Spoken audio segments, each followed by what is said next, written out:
Ini udah begah. Tahap pertama. Yang pompon ya. Yang pompon lagi ya. Ah. Ya. Okey. Tahap pertama, siapkan dulu bumbu, ada bawang. Masak apa ah? Oh, Lekit pun betul. Lekit betul, lekit.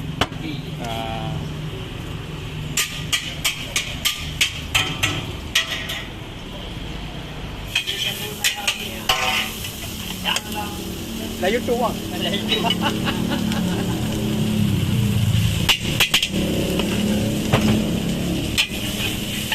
Ya.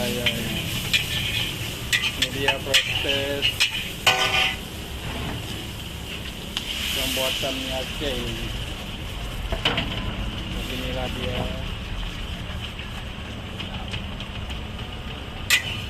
Okey.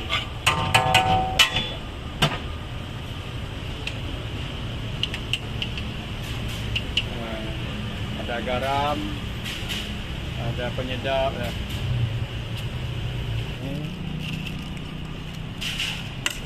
Ini bahan mie. Bahan mie ni ada mentimun, ada bawang. Ya.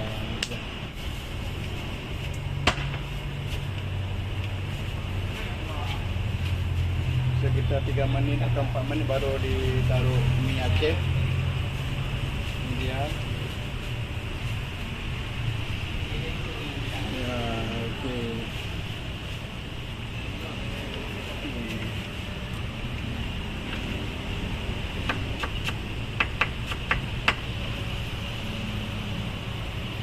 Ada apa nak tambah seledri.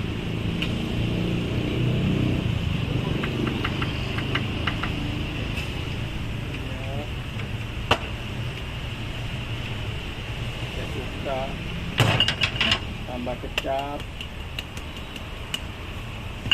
Tambah saus. Okey. Tutup lagi. Tutup, tunggu beberapa menit baru nanti di Buka.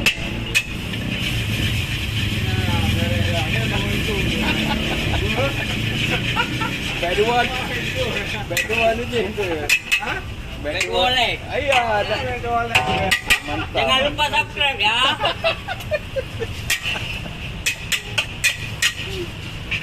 Bere. Kita mula media. Sama kau. Nyau mie goreng warung sobat ya.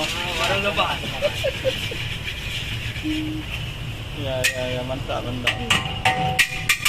Ya. Oh, yang kena mie sobat beda. Mie sobatnya Busu. bosok rempah ampuk dah bakal betul lincah je kita. Lincah. Ya, mantap lah. Ya. Okey. Anu dah ke. Ya. Bere.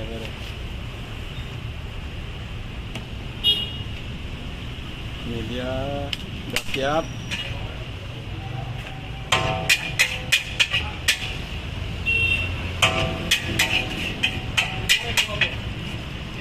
Okey. Ya.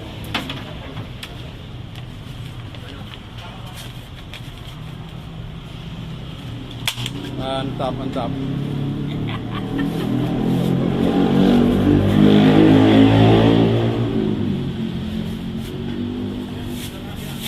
Ya. Bere. Dah siap. Dah siap. Disajikan bersama keluarga. Ya, di rumah. Okey.